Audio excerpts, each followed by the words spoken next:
Hi good evening. So இன்னைக்கு நம்ம பார்க்க போகிற பாடம் வந்து பார்த்தீங்கன்னா தமிழகத்தில் அரசியல் வளர்ச்சி. ஆக்சுவலாக அது ரொம்ப சின்ன படம் தான், சரிங்களா? தகவல்களும் கொஞ்சம் கம்மியாக தான் இருக்கும். ஸோ முடிஞ்ச வரைக்கும் என்னால் ஒரு 50 கொஸ்டின்குள்ளே வர மாதிரி எடுத்திருக்கேன். நிறைய கூற்றுகளும் வரும், எதையும் விடக்கூடாது அப்படிங்கிறதுக்காக கூற்றுகளும் எடுத்திருக்கேன், சரியா? ஸோ ஃபர்ஸ்ட் கேள்வி, தமிழகத்தில் காமராஜரின் ஆட்சி காலம். ஸோ காமராஜர் வந்து ஆட்சியில் இருந்திருப்பார் இல்லையா, அவரோட டைம் பீரியட் கேட்குறாங்க. Time period. ஸோ காமராஜரோட டைம் பீரியட் கிட்டத்தட்ட 9 ஆண்டுகள் ஆண்டிருப்பார். காமராஜர் எத்தனை ஆண்டுகள் தமிழகத்தை ஆட்சி செய்தார்னு ஒரு கேள்வி வந்திருக்கு டிஎன்பிசியில். ஸோ 9 ஆண்டு காலம்.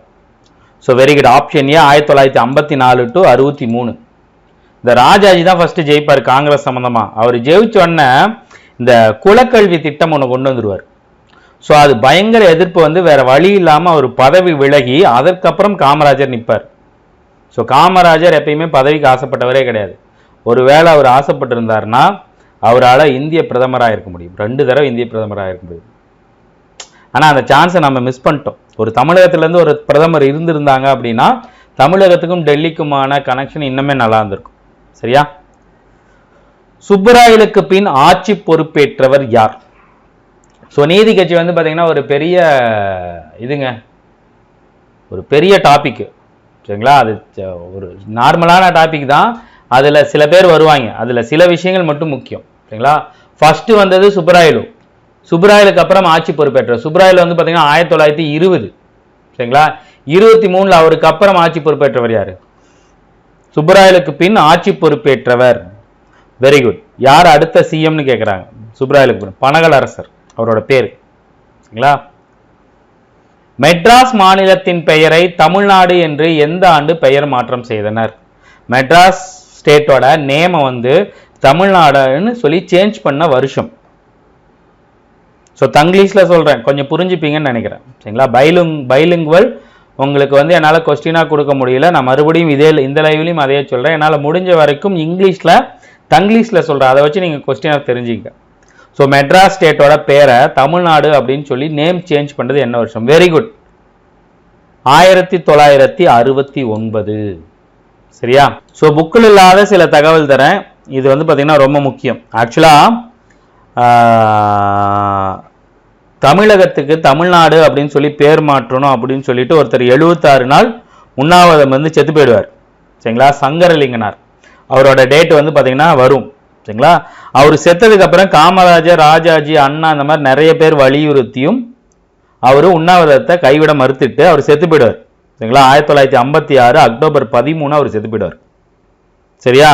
ஸோ அவரோட தியாகத்தை தொடர்ந்து தமிழக மக்களுக்கு இது தமிழ்நாடுன்னு பேர் மாற்றணும் அப்படிங்கிறதுக்கான ஒரு ஆதரவு வரும், சரிங்களா? அதற்கப்புறம் 1962 தமிழ்நாடுன்னு பேர் மாற்ற சொல்லி மசோதா கொண்டு வந்து தள்ளுபடி ஆயிடும், சரிங்களா? 64 மறுபடியும் ஒரு தீர்மானம் ஏற்றுவாங்க, அப்பயும் தள்ளுபடி ஆயிடும். ஸோ 67 ஆட்சி பொறுப்பேற்ற இந்த அண்ணா என்ன பண்ணுவார்? 67 ஆட்சி பொறுப்பேற்று 68 நவம்பர் 23, இந்த டேட்டை நல்லா தெரிஞ்சு வச்சுங்க. 1968 நவம்பர் 23 மசோதாவை நிறைவேற்றுவார். அதுக்கப்புறம் 69 ஜனவரி 14, இந்த டேட்டை ஞாபகம் வச்சுங்க. என்னது? ஜனவரி 14, ஒரு பொங்கல் தினத்தப்ப என்ன பண்ணுவார்? தமிழ்நாடு அப்படின்னு சொல்லி பேர் மாற்றம் செய்து அதிகாரப்பூர்வமாக வந்துடும். ஸோ 68 நவம்பர் 23 மசோதா நிறைவேற்றப்பட்டு 69 நடைமுறைக்கு வந்துடும், சரியா? நடைமுறைக்கு வந்தது 69 ஜனவரி 14. யாரு? அறிஞர் அண்ணா, சரியா? தென்னிந்திய விடுதலை கூட்டமைப்பு எந்த ஆண்டு உருவாக்கப்பட்டது? தென்னிந்திய விடுதலை கூட்டமைப்பு நீதி கட்சி, அதோட ஒரிஜினல் பேர் என்ன அப்படின்னு வந்து பார்த்தீங்கன்னா சவுத் இந்தியன் லிபரல் ஃபெடரேஷன் சொல்லுவாங்க. சவுத் இந்தியன் லிபரல் ஃபெடரேஷன் எந்த ஆண்டு உருவாக்கப்பட்டது? சில்ஃப்னு சொல்லுவாங்க. Very good. 1916 south Indian liberal federation எந்த ஆண்டு ஃபார்ம் பண்ணாங்க கேட்டாங்க. டேட்டு பார்த்தீங்கன்னா நவம்பர் 20. டேட்டு நவம்பர் 20, சரியா? எங்கு நடைபெற்ற நீதி கட்சி மாநாட்டில் திராவிடர் கழகம் என்று பெயர் மாற்றம் செய்தது? ஸோ மாநாடு கான்ஃபரன்ஸ் போட்டிருப்பாங்க இல்லையா, அதில் நீதி கட்சியோட நேம திராவிடர் கழகம் அப்படின்னு பேர் சேஞ்ச் பண்ணது எந்த மாநாடு? ரொம்ப ரொம்ப முக்கியமான ஒரு இது. Very good. சேலம். சேலம் மாநாடு 1944 ஆகஸ்ட் 27. இது 1944 ஆகஸ்ட் 27. சரிங்களா? அப்ப வந்து பாத்தீங்கன்னா பெரியார் அந்த மாநாட்டில் கலந்துக்கிறாரு. அது நீதி கட்சியோட 16வது வருடாந்திர மாநாடு. ஸோ அதில் தான் வந்து பார்த்தீங்கன்னா நீதி கட்சி திராவிடர் கழகம்னு பெயர் மாற்றப்படுகிறது. ஸோ அதில் மாற்றதுக்கு அப்புறம் வந்து பார்த்தீங்கன்னா பெரிய முடிவுகள் எடுக்கப்படுது. ஆக்சுவலாக அதுலேயே 2 கோஷ்டி இருக்கு. பெரியார் கோஷ்டி ஜெயிச்சுக்குது. ஜெயிச்சதுக்கு அப்புறம் தீர்மானங்கள் நிறைவேற்றப்படுகிறது. என்ன தீர்மானங்கள் அப்படின்னா, அவங்க பேருக்கு முன்னாடி இருக்கிற ராவ் பகதூர், திவான் பகதூர் அப்படிங்கிற பற்றத்தெல்லாம் நீக்கணும். சரிங்களா? திராவிடர் கழகத்தின் பொதுச் செயலாளராக அண்ணாதுரை அவர்கள் தேர்ந்தெடுக்கப்படுறார். தலைவர் யாரு? பெரியார். பொதுச் செயலாளர் அறிஞர் அண்ணா. சரிங்களா? சோ அதற்கு அப்புறம் அங்க ஜாதிய பின்னொட்டுகளை, பேருக்கு பின்னாடி இருக்கிற ஜாதிய பின்னொட்டுகளை நீக்கணும் அப்படின்னு முடிவு பண்ணதும் இந்த மாநாட்டில் தான். சரியா? ரொம்ப முக்கியமான மாநாடு. சோ 1947ஆம் ஆண்டு முதலமைச்சராக பொறுப்பேற்றவர் யார்? ஸோ இங்க பாத்தீங்கன்னா, ஸோ சுதந்திரம் கிடைச்சப்ப யாரு இவரா இருந்திருக்காங்க, முதலமைச்சராக இருந்திருக்காங்க அப்படிங்கிறது தான் கேள்வி. சரியா? யாரு? ஓபி ராமசாமி. இங்க பாருங்க 11th ஸ்டாண்டர்ட் புக்கில் கொடுத்துருப்பாங்க. ஸோ இங்க பாருங்க, சுதந்திரம் கிடைக்கும் போது ஓ பிரகாசம் வந்திருப்பார். ஓ பிரகாசத்துக்கு அப்புறம் ஓமந்தூரார்னு நினைக்கிற ஒரு பேர் ராமசாமி. இவருக்கு அப்புறம் குமாரசாமி ராஜா. அதுக்கப்புறம் எலெக்ஷன் வச்சு தேர்ந்தெடுக்கப்பட்டது ராஜாஜி. சரியா? ராஜாஜிக்கு அப்புறம் இங்க பாருங்க 54ல இருந்து 63 வரைக்கும் காமராஜர். காமராஜருக்கு அப்புறம் பக்துவாச்சலம். பக்துவாச்சலத்துக்கு அப்புறம் அண்ணாதுரை வந்துடுவார். சரியா? அண்ணாதுரை 3 வருஷத்துலயே இறந்துடுவார். அதுக்கப்புறம் யார் வருவார்? கருணாநிதி வருவார். கருணாநிதிக்கு அப்புறம் ராமச்சந்திரன், எம்ஜிஆர். எம்ஜிஆருக்கு அப்புறம் ஒரே ஒரு வருஷம் எங்க ஒய்ஃப். இது பாருங்க, இதுல என்ன டேட்டா ரொம்ப முக்கியம் அப்படின்னா, தமிழ்நாட்டின் முதல் பெண் முதலமைச்சர் யாருன்னு கேட்டாங்க அப்படின்னா ஜெயலலிதா அவர்கள் அல்ல, ஜானகி ராமச்சந்திரன். ஒரு வருஷம் இருந்திருப்பாங்க. எம்ஜிஆர் அவர்களோட சம்சாரம். எம்ஜிஆர் இந்த அளவுக்கு தான தர்மம் பண்ணி பெரிய ஆளா இருந்ததுக்கு காரணம் இவங்க தான். இந்த மாதிரி ஒரு ஒய்ஃப் இருந்தாங்க, விடுவாங்களா? யோசிச்சு பாருங்க. எம்ஜிஆருக்கு ஈக்குவலான நல்ல லேடி அவங்க. ஸோ அவங்களுக்கு அப்புறம் கருணாநிதி வந்துடுவார். கருணாநிதிக்கு அப்புறம் ஜெயலலிதா வந்து, அதுக்கப்புறம் அவங்க தான் மாற்றி மாற்றி மாற்றி மாற்றி. சரியா? ஸோ சுதந்திரம் கிடைக்கும் போது வந்து பார்த்தீங்கன்னா 47ல், ஆக்சுவலாக அந்த டேட் என்ன அப்படிங்கிறது நமக்கு தெரியல. சரியா? 47ல் சுதந்திரம் கிடைக்கும் போது பிரகாசமா ஓபி ராமசாமியா அப்படிங்கிறது மட்டும் பார்க்கணும். சரியா? அது கன்ஃபார்ம் பண்ணி சொல்றேன். லைவ் முடியறதுக்குள்ள உங்களுக்கு சொல்றேன். சரிங்களா? இன்னொன்று பாருங்க, 1946 அக்டோபர் முதல் ஏப்ரல் வரை ஆளுநரோட கட்டுப்பாட்டில் இருந்துச்சு தமிழ்நாடு அரசு. சரியா? ஸோ ஃபர்ஸ்ட் லேடி யாரு? ஜானகி ராமச்சந்திரன். சரியா? ஸோ அடுத்த கேள்வி, ராபர்ட் கால்டுவெல் எந்த நாட்டை சேர்ந்தவர்? ராபர்ட் கால்டுவெல் எந்த நாட்டை சேர்ந்தவர்? ராபர்ட் கால்டுவெல் எந்த கண்ட்ரின்னு கேட்குறாங்க. Which country belongs to Robert Caldwell? Belongs to which country? Very good, England. சரியா? இந்தியை கட்டாய பாடமாக்குவது தமிழ் மொழி மற்றும் பண்பாட்டை அழித்து வட இந்திய ஏகாதிபத்தியத்தை நிறுவும் முயற்சி என்று கருதியவர், கூறியவர். இந்திய 3rd லாங்குவேஜா கொண்டு வர்றது தமிழ் லாங்குவேஜையும் தமிழோட கல்ச்சரையும் அழித்து நார்த் இந்தியன் கல்ச்சரை நிறுவக்கூடிய ஒரு முயற்சி, ஒரு அட்டம்ப்ட்னு சொன்னவர் யாரு? Very good. யாரு? பெரியார் அவர்கள். ஸோ இந்தி திணிப்பு இப்போ மறுபடியும் பிரச்சனை தலை தூக்குது. மும்மொழி கொள்கை இது இப்போ வந்ததில்லை. கிட்டத்தட்ட நம்ம ஒரு 70, 80, 100 வருஷமாவே இதை வந்து பார்த்தீங்கன்னா நம்ம எதிர்த்து போராடிட்டு தான் இருக்கோம். இந்தி எல்லாரும் கற்றுக்கலாம், முக்கிய பிரச்சனையே இல்லை. இந்தி திணிப்பு தான் இருக்கக்கூடாது. இந்தி கற்றுக்கினால ஒரு பிரச்சனை இல்லைங்க, நம்மளுக்கு நல்லது தான், எங்கே போனாலும் சர்வே ஆகிக்கலாம். சரியா? ஆனால் அதை திணிக்கிறது சரியில்லை. ஸோ அடுத்த கேள்வி, முதலாவது சுயமரியாதை மாநாடு எங்கு நடைபெற்றது? ரொம்ப முக்கியமான ஒரு கேள்வி.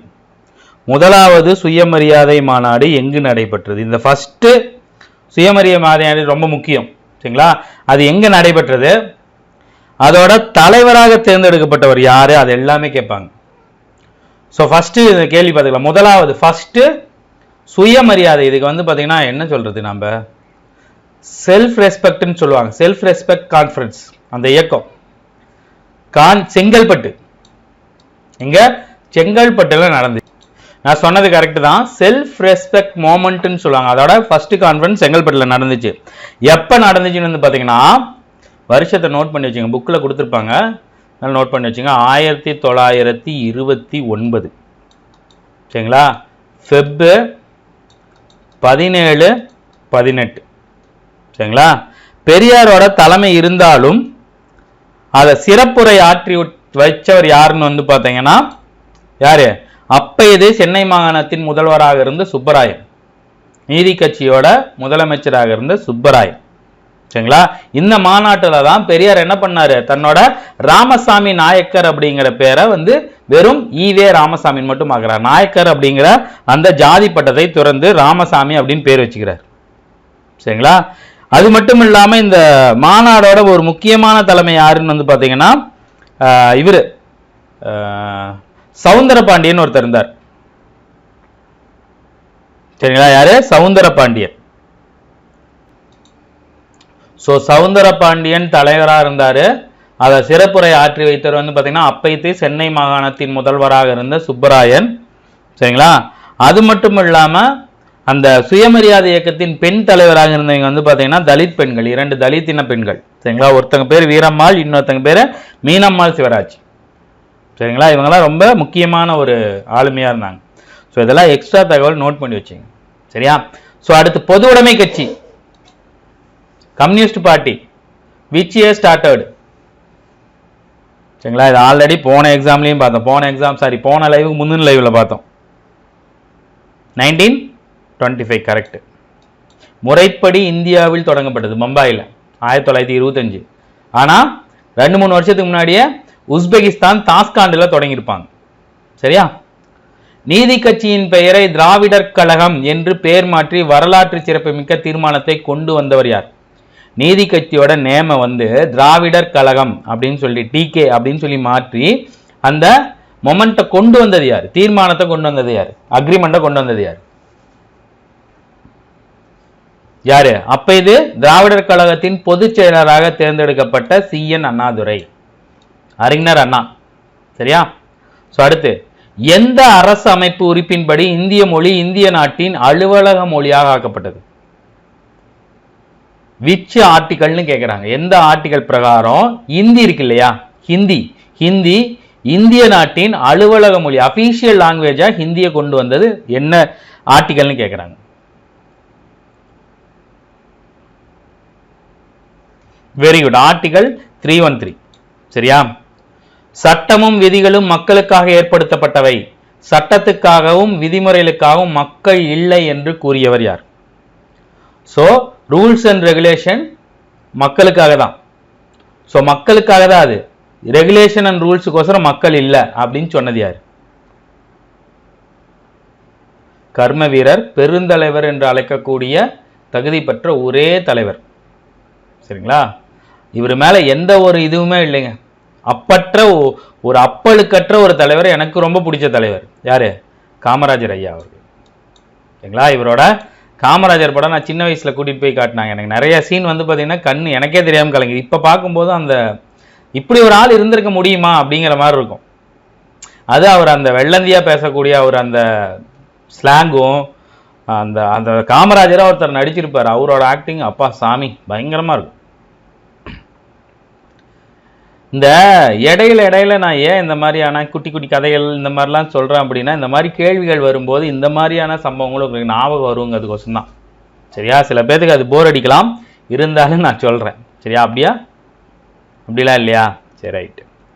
சென்னை மாநிலத்தை தமிழ்நாடு என்று பெயர் மாற்றம் செய்தவர் ஆல்ரெடி நாம பார்த்துட்டோம். 1969 ஜனவரி 14 தீர்மானம் நிறைவேற்றப்பட்டது. 1968 நவம்பர் 23 தீர்மானம் நிறைவேற்றப்பட்டது. 1968 நவம்பர் 23. நடைமுறைக்கு வந்தது 1969 ஜனவரி 24. அதை கொண்டு வந்து அழியா புகழ் பெற்ற அறிஞர் அண்ணா அவர்கள். சரியா? தமிழ்நாடு அரசு எந்த வருடம் மாநில ஆளுநரின் கட்டுப்பாட்டில் செயல்படுது? ஆல்ரெடி நான் வந்து மேலே காட்டினேன். So which years Tamil Nadu government headed by ஆளுநர், கவர்னர். சரிங்களா? கவர்னரோட கண்ட்ரோலில் எந்த வருஷம் இருந்துச்சு? ஸோ 1946. சரியா? ரொம்ப முக்கியம், நோட் பண்ணி வச்சுங்க, பெக்குலியரான கேள்வி. காமராஜருக்கு பின் ஆட்சி பொறுப்பேற்றவர் யார்? இதையும் நான் காட்டினேன், அதுக்கு தான் அதை காட்டினேன். சரிங்களா? ஃபர்ஸ்ட் யார் இருப்பா? பிரகாசர் இருப்பாரு, அடுத்தது ஓபி ராமசாமி இருப்பாரு, ராமசாமிக்கு அப்புறம் ஒருத்தர் வருவாரு, அவருக்கு அப்புறம் ராஜாஜிக்கு அப்புறம் காமராஜர். 54 இருந்து 63 வரைக்கும் காமராஜர் இருந்திருப்பார். 63 இருந்து 67 வரைக்கும் ஒருத்தர் இருந்திருப்பார். அவர் யாரு? பக்தவாச்சலம். சரியா? பக்தவாச்சலத்துக்கு அப்புறம் 67 இருந்து 69 வரைக்கும் அண்ணாதுரை இருந்திருப்பாரு. அப்புறம் 69 இருந்து ஒரு சட்டைன் ஒரு வருஷம் 2 வருஷம் வரைக்கும் கருணாநிதி இருந்திருப்பாரு. அதுக்கப்புறம் கருணாநிதி இருந்திருப்பாங்க. அதுக்கப்புறம் தான் எம்ஜிஆர் வருவார். அதுக்கப்புறம் எம்ஜிஆர், ஜானகி ராமச்சந்திரன், கருணாநிதி, அதுக்கப்புறம் ஜெயலலிதா, அப்படி வர ஆரம்பிச்சிடும். சரியா? மாநில மறுசீரமைப்பு சட்டம் கொண்டு வரப்பட்டது. ஸ்டேட் எல்லாம் பிரிச்சிருப்பாங்க இல்லையா? மறுசீரமைப்பு, ரீகன்ஸ்ட்ரக்ஷன் எப்ப? ரொம்ப முக்கியமான கேள்வி, நிறைய தேர்வுகளில் கேட்கப்பட்ட ஒரு கேள்வி. Very good, 1956. சரியா? ஸோ டேஸ் ஆண்டில் திராவிடர் கழகத்தை விட்டு பிரிந்த திராவிட முன்னேற்ற கழகம் அண்ணாதுரையால் ஆரம்பிக்கப்பட்டது. திராவிடர் கழகத்தில் இருந்த அண்ணாதுரை அவர்களுக்கும் பெரியார் அவர்களுக்கும் ஒரு சின்ன மனக்கசப்பு ஏற்பட்டு திராவிடர் கழகத்தை விட்டு நவந்து திராவிடர் முன்னேற்ற கழகமா அண்ணாதுரை தொடங்கியிருப்பார். எந்த வருஷம்? Very good, 1949. இப்ப இருக்கிற திமுக எப்ப ஆரம்பிக்கப்பட்டது? 1949. அப்ப எவ்வளவு பெரிய லெஜெண்டரி கட்சின்னு பாருங்க. 59, 69, 79, 89, 2099, 2009, 2019, கிட்டத்தட்ட 70-75 வருஷம் பழமையான கட்சி. சரியா?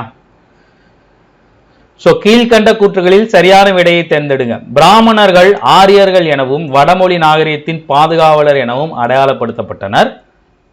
பிராமணர் அல்லாதோர் திராவிடர்கள் எனவும் தமிழ் மொழி மற்றும் பண்பாடு நாகரிகத்தின் பாதுகாவலர் எனவும் கருதப்பட்டனர். கரெக்ட் தான்.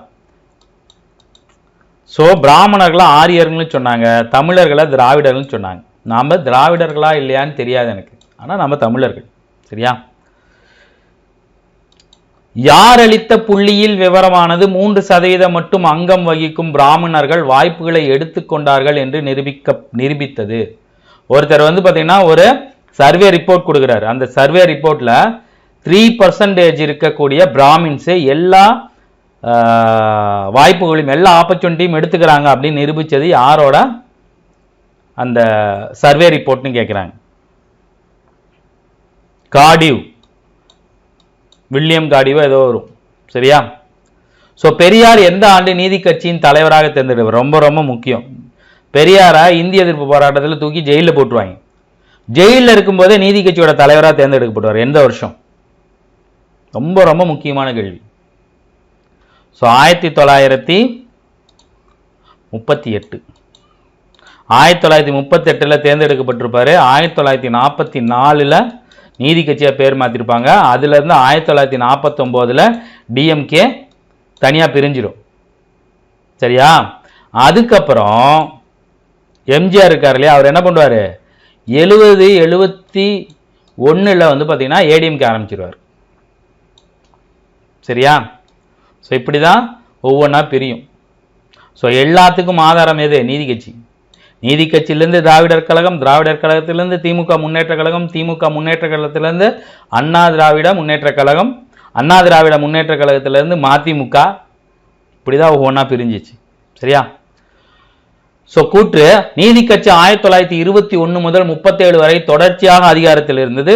வகுப்பு வாரிய அரசாணை மூலம் பிராமணர் அல்லாத பிரிவினருக்கும் அனைத்து துறைகளும் போதுமான வாய்ப்புகள் உறுதிப்படுத்தப்பட்டது. ஸோ நீதி கட்சி தொடர்ச்சியாக எத்தனை வருஷம் கண்டினியூவா எத்தனை வருஷம் வந்து இருந்துச்சுன்னு கேட்குறாங்க. 21லேருந்து 31 வரைக்கும் 37 வரைக்கும். அது கரெக்டா? ஸோ ரெண்டுமே கரெக்ட். வகுப்பு வாரி அரசாணை வந்து 2 தடவை ரிலீஸ் பண்ணியிருப்பாங்க சரிங்களா. 1921 ஒன்று, 1922 ஒன்று. 21 செப்டம்பர் 14 ஒரு வகுப்பு வாரி அரசாணை, 22 ஆகஸ்ட் 15 ஒரு வகுப்பு வாரி அரசாணை. அதன் மூலமாக தான் வந்து பார்த்தீங்கன்னா இடஒதுக்கீடு வந்துச்சு. அந்த இடஒதுக்கீடை பேஸ் பண்ணி தான் இந்தியா பூரா இடஒதுக்கீடு கொண்டு வந்தாங்க சரியா. இப்போ நம்ம இப்போ அனுபவிக்கிற 69% இடஒதுக்கீடுக்கு பேஸு அவங்க போட்டது தான் சரியா. ஸோ இதில் கேள்வி எடுக்கிறது கம்மி, அதனால தான் நான் வந்து கூற்று நிறையா திருப்பேன். நீதி கட்சி என்ற பெயர் ஆங்கிலத்தாலான நீதி என்ற அடிப்படையில் பெயரிடப்பட்டது. பிராமணர் அல்லாதவருக்கு 1919 சட்டத்தின்படி அமைந்த இரட்டை ஆட்சியில் மாகாண சட்டமன்ற தேர்தலில் இடஒதுக்கீடு பெற்று தந்தனர். ஸோ நீதி கட்சி வந்து பார்த்தீங்கன்னா 3 பத்திரிகை நடத்திடுச்சு சரிங்களா. தமிழில் வந்து பார்த்தீங்கன்னா தமிழில் என்னது, தமிழில் வந்து திராவிடன், ஆங்கிலத்தில் வந்து பார்த்தீங்கன்னா ஜஸ்டிஸ், இங்கிலீஷில் வந்து பார்த்தீங்கன்னா தெலுங்கில் வந்து பார்த்தீங்கன்னா ஆந்திர பிரகாசிகா சரிங்களா. நீதி கட்சியோட நியூஸ் பேப்பர்ஸ் நல்லா ஞாபகம் வச்சுங்க. தெலுங்குல ஃபஸ்ட்டு ஞாபகம் வச்சுங்க. தெலுங்கு வந்து பார்த்தீங்கன்னா என்னது, ஆந்திர பிரகாசிகா. சார் அது ஏன் சார் நீதி, ஏன்னா தெலுங்குல வந்துச்சுன்னா அப்போ பிரிக்கிறதுக்கு முன்னாடி ஆந்திரா தெலுங்கு, ஆந்திரா தமிழ்நாடு ரொம்ப ஒட்டுக்கா இருந்துச்சு சரிங்களா. ஆந்திராவும் தமிழ்நாடு ஒன்று தான்.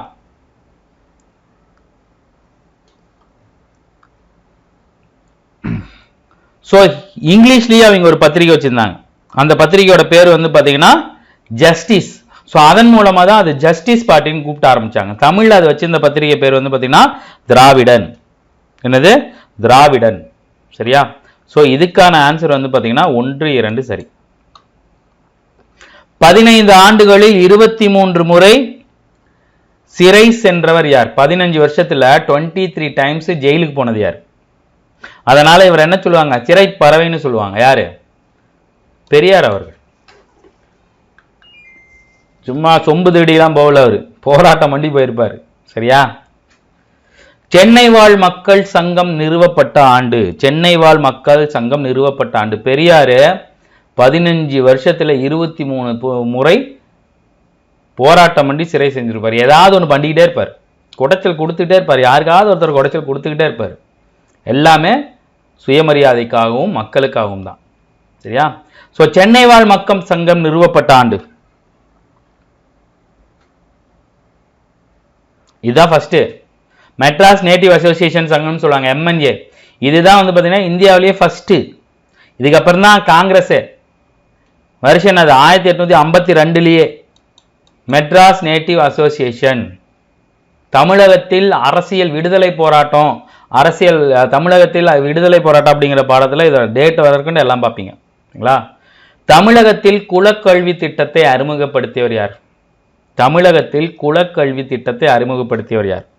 இதன் மூலமாக தான் இவர் என்ன பண்ணியிருப்பாங்க, முதலமைச்சர் பதவியிலேருந்து தூக்குற மாதிரி. குலக்கல்வி அப்படின்னா நல்லா பாருங்க, ஒரு ஸ்கூலில் எல்லாத்துக்கும் எல்லா நேரமும் பொதுவான அவங்களுக்கு என்னது கல்வி உண்டு. அதுக்கப்புறம் அந்த குழந்தைங்க படிப்பாங்க இல்லையா, அவங்க அப்பா அம்மா ஒரு வேலை செய்வாங்கல்ல, அந்த அப்பா அம்மாவோட வேலையை ஊக்குவிக்கிறதுமா இவங்களுக்கு அப்படியே வந்து பார்த்தீங்கன்னா என்ன பண்ணுறது, தொழில் கல்வியும் சொல்லி கொடுக்கறதா ஒரு திட்டத்தை கொண்டு வந்தார். இது எவ்வளோ பெரிய அயோக்கி தானேன்னு பாருங்க. இதை எப்படி வேண்டாலும் எல்லாரும் விமர்சிக்கலாம், நீங்கள் நல்லா யோசிச்சு பாருங்க. செருப்பு தைக்கிறாரு ஒருத்தர், அவர் பையனை கொண்டு போய் ஸ்கூலில் சேர்க்குறாரு. எதுக்கு சேர்க்குறாரு? நம்ம பையனும் நம்மளை மாதிரி செருப்பு தைக்கக்கூடாது அப்படிங்கிறதுக்கோசரம். அந்த பையன் படிச்சுட்டு வந்து அப்பா தொழிலையே ஸ்கூல்லையே கற்றுக் கொடுத்தா அது எவ்வளோ பெரிய கொடுமை. நல்லா பெரியவங்க பெரிய தொழில் பண்ணுறவங்களோட பசங்க அந்த தொழில் பண்ணால் பிரச்சனை இல்லைங்க, முன்னேறணுங்கிறதுக்கோசரம் தான் படிக்க வைக்கிறாங்க. ஸோ அதை கொண்டு வந்தது யார்? ராஜாஜி. ராஜாஜி ஒரு பெரிய அரசியல் சாணக்கியராக இருந்தாலும் இந்த மாதிரி வேலையெல்லாம் நிறையா பண்ணியிருப்பார். இதனால தான் அவர் என்ன பண்ணுவார், இவருக்கும் பெரியாருக்கும் பெரிய பிரச்சனை வந்திருக்கும். ராஜாஜிக்கும் பெரியாருக்கும் பெரிய பிரச்சனை வந்து ராஜாஜி வந்து பெரியார் போட்டு வணக்கம்னு வணக்குவார்.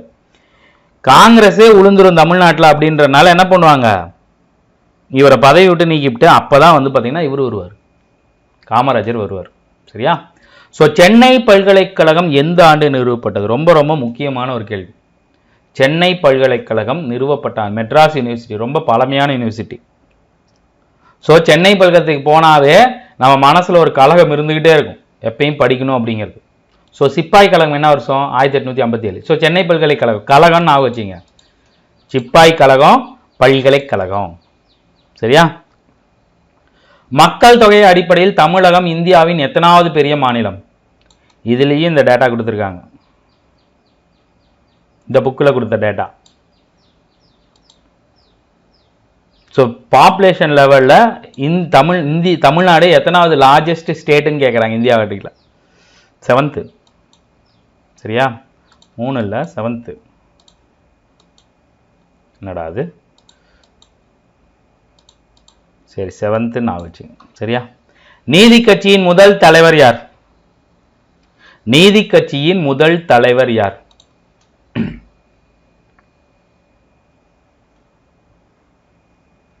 நீதி கட்சியோட முதல் தலைவர் யாரு? 1920 தேர்ந்தெடுப்பாங்க, சுப்பராயலு. யாரு? சுப்பராயலு. சரியா? ஸோ நீதி கட்சி செய்ததை தேர்ந்தெடு, தொழில்பேட்டைகளை அறிமுகப்படுத்தினர், ஒடுக்கப்பட்டோரின் குழந்தைகளுக்கு கல்வி வழங்குவதற்கு சிறப்பு முயற்சிகள் எடுத்துக்கொள்ளப்பட்டது, சில பள்ளிகளில் மத்திய உணவு திட்டத்தை பரிசோதனை முறையில் கொண்டு வந்தார்கள். காமராஜருக்கு முன்னாடியே பரிசோதனை முறையில் மத்திய உணவு திட்டத்தை கொண்டு வந்திருப்பாங்க. ஸோ மருத்துவ கல்விக்கு சமஸ்கிருதம் அடிப்படை தகுதி என்பது நீக்கப்பட்டு பிராமணர் அல்லாத மாணவர்களின் மருத்துவ கல்வியில் நுழைவதற்கு வழிவகை செய்யப்பட்டது. ஸோ 4மே கரெக்டு தான். நீங்கள் யோசிச்சு பாருங்க, பிராமணர்கள் ஒரு திட்டத்தை ஒரு பிளானை வச்சுருந்தாங்க. என்னன்னா, மருத்துவ கல்விக்கு நீட் இருக்கு இல்லையா, நீட்டு மாதிரி சமஸ்கிருதமும் ஒரு அடிப்படை அறிவுன்னு வச்சுருந்தாங்க. சமஸ்கிருதம் யாருக்கு தெரியும்? பிராமணர்கள் தான் தெரியும். பிராமணர் இல்லாதவங்களுக்கு சமஸ்கிருதம் கற்றுக் கொடுக்க மாட்டாங்க. நீங்கள் கற்றுக்கன்னு ஆசைப்பட்டாலும் கற்றுக் கொடுக்க மாட்டாங்க. கற்றுக் கொடுக்க ஆள் இல்லாதப்ப நீங்கள் கற்றுக்க முடியாது. இப்போ இருக்கிற மாதிரி நெட்டெல்லாம் கிடையாது. அப்போ உங்களால் மருத்துவத்துக்கு போகவே முடியாது. ஸோ அவங்களோட பிளான் என்னன்னா, ஒரு மெடிக்கல் கம்யூனிட்டி இருக்குன்னா அது பிராமின்ஸாக தான் இருக்கணும் அப்படிங்கிற பிளான் பண்ணி இதை வச்சுருந்தாங்க. நீதி கட்சி தான் அதை உடச்சி எறிஞ்சிச்சு. எவ்வளோ பெரிய கொடுமை பாருங்க இது. சரிங்களா? ஸோ கீழ்கண்ட கூற்றுகளில் சரியான விடை. லட்சுமி நராஸ் ஆங்கில இந்திய கழகத்திலிருந்து வெளியேறி சென்னை வாழ் மக்கள் சங்கம், அதாவது மெட்ராஸ் நேட்டிவ் அசோசியேஷன் அப்படிங்கிறது யாரு தொடங்கி வச்சாங்க? லட்சுமி நரசு அப்படின்னு சொல்லுவாங்க. சரியா? அவர் அமைப்பை உருவாக்கினார். சிப்பாய் கழகத்திற்கு பிந்தைய காலத்தில் பிராமணர் அல்லாத தலைவர்கள் அரசியல் சீர்திருத்தத்தை காட்டிலும் சமூக சீர்திருத்தத்தில் கவனம் கொண்டனர். சிப்பாய் கழகத்துக்கு முன்னாடி சமூகத்தை மாற்றணும், ஜாதி முறையை மாற்றணும்னு இவங்க பிளான் பண்ணாங்க. ஸோ சரியா தவறா? ஆக்சுவலி சரி. சரியா? ஸோ தமிழகத்தில் சுயமரியாதை இயக்கத்தை தோற்றுவித்தவர், ரொம்ப ஈஸியான கேள்வி. தமிழகத்தில் செல்ஃப் ரெஸ்பெக்ட் மூவ்மெண்ட்டை தோற்றுவித்தவர் யாரு? ஸ்டார்ட் பண்ணது யாரு? ஈரோடு ராமசாமி அவர்கள், ஈவேரா பெரியார். சரியா? வைக்கம் வீரர் யாரு? வைக்கம் போராட்டத்தை கொண்டு போனவர். இதுவும் ஈஸி, இதெல்லாம் போட்டு போயிடலாம். ஈவேரா. சரியா? யாரு? ஈவேரா. 1919 ஆண்டு மாண்டேக ஜேம்ஸ் போர்ட் சீர்திருத்தமானது மாகாணங்களில் இரட்டையாட்சி முறை கொண்டு வந்ததன் மூலம் சில துறைகள் தேர்ந்தெடுக்கப்பட்டு இந்திய அமைச்சருக்கு ஒதுக்கப்பட்டது. இரட்டையாட்சியின் கீழ் 1922 நடந்த முதல் தேர்தலில் இந்திய தேசிய காங்கிரஸ் ஒத்துழையாமையின் ஒரு பகுதியாக தேர்தலை புறக்கணித்தது. ஸோ 2மே சரிதான். சரி, 1 சரி 2 தவறு. சரியா? 1 சரி 2 தவறு. சரியா? எந்த ஆண்டு நடைபெற்ற தேர்தலில் வெற்றி பெற்று சென்னை மாகாணத்திற்கு சுப்பராயலு முதலமைச்சர் ஆனார்? ஸோ ஆக்சுவலாக அந்த கேள்வியில் என்ன தப்பு அப்படின்னா, 1919 இங்கே எலெக்ஷன் பண்ணது பார்த்தீங்கன்னா 1920 to 21 எலெக்ஷன் நடந்திருக்கும். சரி, 22 இல்லை. ஸோ அப்போ தான் ஒத்துழையாமை இயக்கம் வந்துட்டு இருக்கும். ஸோ ஒத்துழையாமை இயக்கத்தின் ஒரு பகுதியாக காங்கிரஸ் என்ன பண்ணுவோம்? எலெக்ஷனில் நிற்காது. 35 தான் எலெக்ஷனில் நிற்கும் காங்கிரஸ். 35 தான் நின்று யாரு? ராஜாஜி முதல் அமைச்சரவை எடுப்பார். சரியா?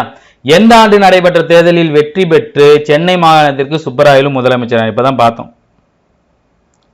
இதை தான் பார்த்தோம். என்ன வருஷம்? 20. சரியா? சவுத் இந்தியன் லிபரல் பெடரேஷன் என்று பிற்காலத்தில் எவ்வாறு அழைக்கப்பட்டது? நான் இப்பதான் சொன்னேன். தென்னிந்திய நல கூட்டமைப்புன்னு சொல்லுவாங்க, தென்னிந்திய நல கூட்டமைப்பு. இதை பின்னாடி என்ன சொன்னாங்க, பின்னாடி நீதி கட்சியாக இருந்துச்சு. இங்கே பாருங்கள், உங்களை குழப்பத்துக்கோசம் தான் திராவிடர் கழகம் ஊற்றுறாங்க. ஃபஸ்ட்டு நீதி கட்சி, அதுக்கப்புறம் தான் திராவிடர் கழகம். ஆக்சுவலாக அதோட ஒரிஜினல் பேர் என்னது, சவுத் இந்தியன் லிபரல் ஃபெடரேஷன். சரியா? ஸோ 1925ஆம் ஆண்டு பெரியார் சுயமரியாதை இயக்கத்தை தொடங்கினார். காரணம், பெரியார் தன்னுடைய திட்டங்களை காங்கிரஸ் கட்சி ஏற்றுக்கொள்ள செய்வதில் எடுத்த முயற்சிகள் அனைத்தும் தோல்வியடைந்த போது காங்கிரஸை விட்டு விலகினார். காஞ்சிபுரத்தில் ஒரு மாநாடு நடந்திருக்கும், அதில் நிறைய விஷயங்களை கொண்டு வந்திருப்பார், எதையுமே ஏற்றுக்க மாட்டாங்க. அதனால் என்ன பண்ணுவார் பெரியார், 1925 காங்கிரஸ்ல இருந்து விலகி சுயமரியாதை கட்சியை ஆரம்பிச்சிருப்பார். ஸோ சரியான விளக்கம்.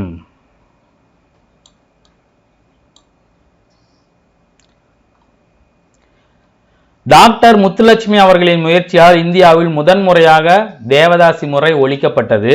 மிராசுதார் முறை ஒழிக்கப்பட்டவுடன் 1923ஆம் ஆண்டு நீர்ப்பாசன திட்டங்களும் உருவானது. ஸோ 23ல் மிராஸ்தார் முறையை பார்த்தீங்கன்னா நீதி கட்சி தொடச்சிருக்கும், நில அளவை பண்ணியிருக்கும், இவ்வளோ பேர் தான் வச்சிருக்கணும், மிராஸ்தாஸ் முறையை தூக்குங்க, ஜமீன்தார் முறையை தூக்குங்க அப்படிங்கிறத நிறையா தூக்கியிருப்பாங்க. ஸோ 1, 2 சரிதான். நீதி கட்சி குறைந்த ஆண்டுகள் தான் பதவியில் இருந்தாலுமே அது பண்ண சாதித்த விஷயங்கள்லாம் பார்த்தீங்கன்னா வேற லெவல். சரியா? ரொம்ப முக்கியமான பொறுத்துக, இந்தி எதிர்ப்பு போராட்டம், ஹிந்தி அப்போசிஷன் இது போராட்டம். அடுத்து திமுகவோட ஆர்ஜின் தோற்றம், மாநில மறுசீரமைப்பு சட்டம், இரட்டையாட்சி. உங்களுக்கு என்ன தெரியும் ஃபர்ஸ்ட் பாருங்க. இரட்டையாட்சி எப்போ 1919 தெரியுமா?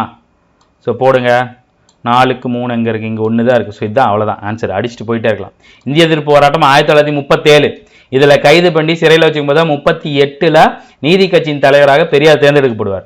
ஸோ 49ல் திமுக மாநில மறுசீரமைப்பு சட்டம் 1956, இது எல்லாத்தையுமே நம்ம தனித்தனியாக பார்த்தோம். சரியா? ஸோ அதுக்கப்புறம் யார் பிராமணர் அல்லாதவர் கூட்டறிக்கையை வெளியிடாதவர்? 3 பேர் வெளியிட்டிருப்பாங்க, அல்ல விடாதவர் யாரு? வெரி குட், பனகல் ராஜா. வெளியிட்டவர் சி நடேசனா, டி.எம். நாயர், தியாகராஜர். சரியா? அடுத்து, தென்னிந்தியாவின் எப்பகுதி ஆங்கிலேயரின் அரசியல் நிர்வாக தேவைகளுக்காக தோற்றுவிக்கப்பட்டது? தென்னிந்தியாவோட எந்த பகுதி ஆங்கிலேயரின் அரசியல் நிர்வாக தேவைகளுக்காக தோற்றுவிக்கப்பட்டது? மதராஸ். Very good, Chennai. சரியா? ஸோ அடுத்து, சென்னை மாகாணம் எந்த ஆண்டு உருவாக்கப்பட்டது? சென்னை மாகாணம் உருவாக்கப்பட்ட ஆண்டு இது ரொம்ப முக்கியம். இந்தியாவோட முதல் மாநகராட்சி எது? சென்னை. இந்தியாவோட முதல் மாவட்டம் எது? சேலம். நன்றி, ஞாபகம் வச்சுங்க. Very good, 1801. சரியா?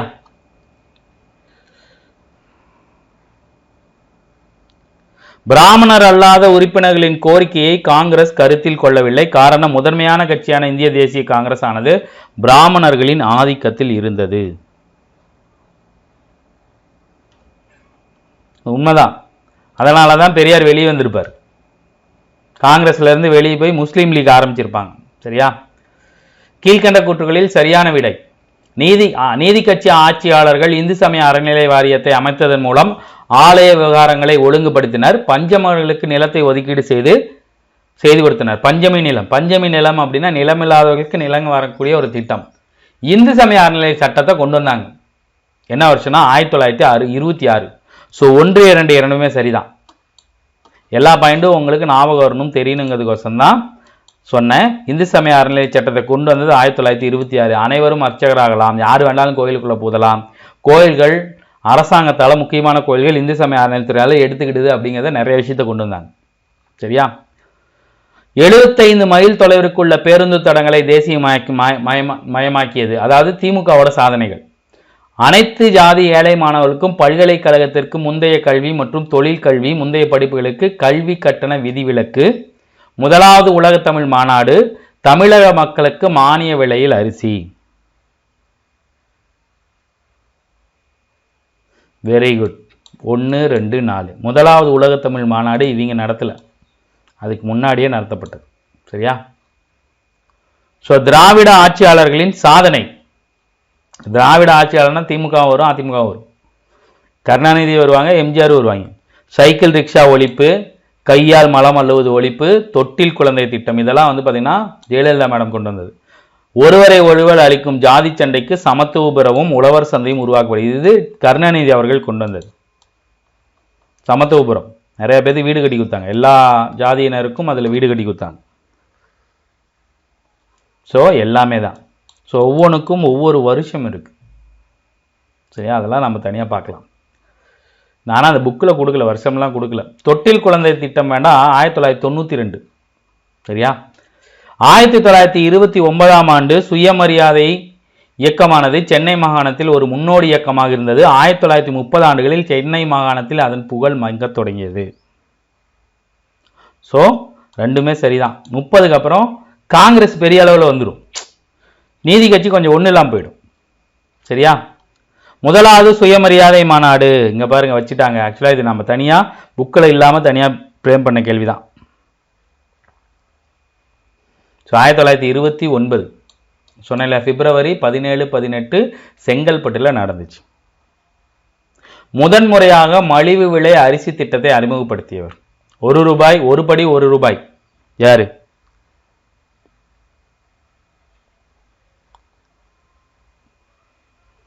அண்ணாதுரை அவர்கள். சரியா, அடுத்து 50வது கேள்வி. மத்திய அரசாங்கம் இந்தி மொழியை இந்திய நாட்டின் அலுவலக மொழியாக மாற்றினது. So 313 article. 1965ஆம் ஆண்டு ஜனவரி 26ஆம் நாளை திமுக துக்க தினமாக அனுசரிக்க தீர்மானித்தது. இந்த டேட்டில் தான் இங்கே பண்ணியிருப்பாங்க. இது என்ன பண்ணியிருப்பாங்க, திமுக துக்க தினமாக பயங்கரமாக கொண்டாடி இது பண்ணியிருப்பாங்க. ஸோ சரியா தவறா? ஸோ ரெண்டுமே சரிதான். சரியா, ஸோ ஆந்திர பல்கலைக்கழகம் அண்ணாமலை பல்கலைக்கழகம் ரெண்டையும் நீதி கட்சி ஆரம்பிச்சதில் தான் ஆரம்பித்தாங்க. நான் முன்னாடியே சொன்னேன், நீதி கட்சி ஆட்சியில் இருக்கும்போது ஆந்திராவும் தமிழ்நாடும் தனியாக பிரிக்கல. ஸோ முதல்ல ஆந்திரா பல்கலைக்கழகம், அப்புறம் தான் அண்ணாமலை பல்கலைக்கழகம். ஆந்திரா பல்கலைக்கழகம் 1926. மறந்துடாதீங்க. Which year started Andhra university? Andhra university started எந்த இயர்னு கேட்குறாங்க. சரியா,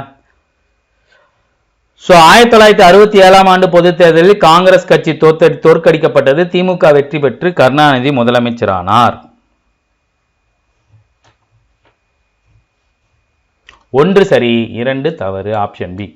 1967 காங்கிரஸ் கட்சி திமுக மேலே வந்துச்சு, கருணாநிதி அவர்கள் முதலமைச்சர் ஆகல. அண்ணா அவர்கள் 67 to 69 செத்து போயிருப்பாரு. 69இருந்து அடுத்த 2 வருஷம் என்ன பண்ணியிருப்பாரு, கருணாநிதி வந்திருப்பார். அதுக்கு அடுத்த வருஷம் தான் எலெக்ஷன்ல நின்றுப்பார். சரியா, சென்னை மாகாண அரசியலானது பழமை மாறா சக்திகளுக்கும் சீர்திருத்தவாதிக்கும் இடையே தொடர்ந்து நடக்கும் போராட்டத்தின் சாட்சியாகவே இருந்தது.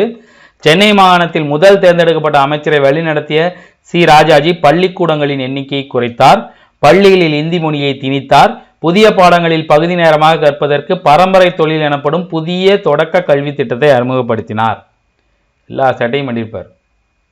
பள்ளிக்கூடத்தை குறைச்சிருப்பாரு, இந்தியை திணிச்சிருப்பாரு, குலக்கல்வி திட்டத்தை கொண்டு வந்திருப்பார். ஸோ 1, 2, 3, 4 கரெக்டு தான். இதனால தான் அவர் பதவி போயிருக்கும். சரியா, ஸோ அண்ணாமலை பல்கலைக்கழகம், ஆந்திரா பல்கலைக்கழகம் 26, அண்ணாமலை பல்கலைக்கழகம் எந்த ஏரியாவில் ஸ்டார்ட் பண்ணதா கேட்குறாங்க. அது ஆந்திராவில், இது தமிழ்நாட்டில். Very good. 1929. சரியா, ரொம்ப முக்கியம். ரெண்டையுமே அடிக்கடி கேட்டிருக்காங்க. ஸோ உச்சநீதிமன்றமானது உயர்கல்வியில் ஜாதிவாரி இட ஒதுக்கீடை எந்த ஆண்டு துடைத்து எறிந்தது?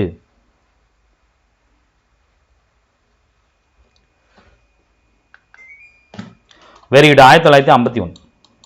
சரியா, ஸோ அடுத்து தமிழகத்தில் இருமொழி கொள்கையை அறிமுகப்படுத்தியவர், நடைமுறைப்படுத்தியவர். மும்மொழி கொள்கை தான் கொண்டு வரணும் அப்படின்பாங்க. இவர் முதலமைச்சர் ஆனோன்னா முதல்ல என்ன பண்ணுவார், இருமொழி கொள்கை தான்.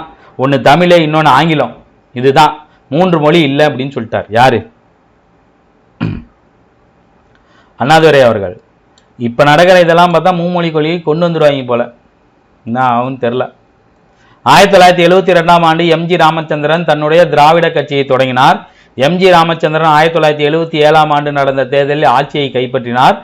ராமச்சந்திரன் 87 தன் இறப்பு வரை ஆட்சியை தக்க வைத்துக் கொண்டார். ஸோ 71 வந்து பார்த்தீங்கன்னா 71, 72 என்ன பண்ணியிருப்பாரு, அதிமுக தொடங்கியிருப்பார். சரிங்களா, 77 ஆட்சியை பிடிச்சிருவார். 5 வருஷத்தில் ஆட்சியை பிடிச்சிருவார். அடுத்தது 87, 10 வருஷம் வரைக்கும், 3 தடவை அவர் இருக்கிற வரைக்கும் ஒன்றுமே பண்ணியிருக்க முடியாது. ஸோ 1, 2, 3 கரெக்டு தான். சரியா, ஸோ அடுத்து 58வது கேள்வி. 1988ஆம் ஆண்டு முதலமைச்சராக இருந்தவர். ஆல்ரெடி நான் சொன்னேன். யாரு? 88 ஒரே வருஷம் இருந்திருப்பாங்க. தமிழகத்தின் முதல் பெண் முதலமைச்சர் அம்மையார் ஜானகி ராமச்சந்திரன். 89ல் கருணாநிதி இருந்துருவார். 59 ராஜாஜி முழுமையான மதுவிற்க தடை மற்றும் ஜமீன்தார் முறையை ஒழிப்பை நடைமுறைப்படுத்தி. இதெல்லாம் அவர் கொண்டு வந்த மிகப்பெரிய திட்டம்.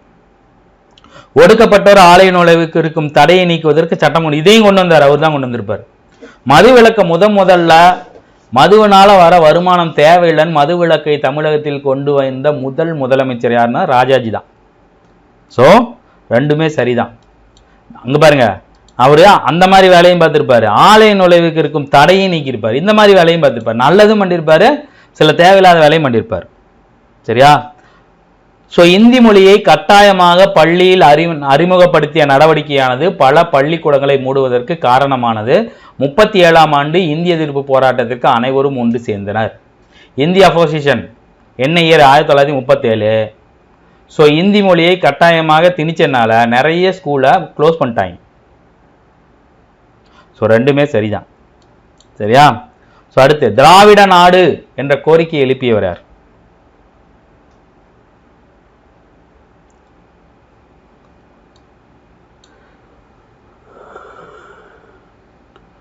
பெரியார் அவர்கள். சரியா? ஸோ அடுத்து கடைசி கேள்வி, 62வது கேள்வி. 62வது கேள்வி. காமராஜர் குலக்கல்வி திட்டத்தை ஒழித்தார், பள்ளியில் எண்ணிக்கை பன்மடங்கு உயர்த்தினார், நிறைய தொழில்பேட்டைகளை அமைத்தார், குழந்தைகளுக்கு மதிய உணவு திட்டத்தை அறிமுகப்படுத்தினார். ஆப்வியஸ்லி எல்லாத்துக்குமே தெரியும், எல்லா நல்ல விஷயங்களும் அவர் கொண்டு வந்தது. சரியா?